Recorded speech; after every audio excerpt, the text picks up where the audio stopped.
Hello বন্ধুরা, শাশুড়ি বৌমার রান্নাঘরে তোমাদের সবাইকে স্বাগত জানাই। আশা করি তোমরা সবাই ভালো আছো। তো আমরাও খুব ভালো আছি।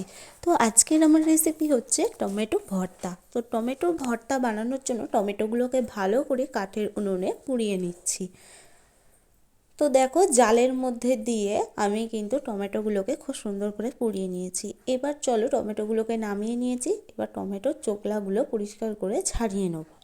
তো সবার প্রথমে বলে রেখে, আমার চ্যানেলে যারা নতুন তো প্লিজ চ্যানেলটিকে সাবস্ক্রাইব করে পাশে থাকা বেল আইকনটিকে প্রেস করে দেবে। এবার টমেটোর চোকলাগুলো কিন্তু ছাড়ানো হয়ে গেছে। এবার আমি হাতে করেই ম্যাশ করে নেব। এবার দিয়ে দেবো স্বাদ মতো লবণ, দিয়ে দেবো পরিমাণ মতো পেঁয়াজ কুচি, দিয়ে দেবো ধনেপাতা কুচি, দিয়ে দেবো দুটো ভাজা লঙ্কা আর সর্ষের তেল দিয়ে ভালো করে ম্যাশ করে নেব, মানে ভালো করে মেখে নেব। তো কারা কারা এরকম টমেটো ভর্তা খেতে পছন্দ করো তারা কিন্তু কমেন্টে অতি অবশ্যই জানাবে। আমার মতো টমেটো ভর্তার প্রেমী কারা কারা আছো প্লিজ কমেন্টে জানিও। আর গরম গরম ভাতের সাথে তো আমি খেয়েই নিলাম। দেখো, খেতে কিন্তু খুবই মজাদার।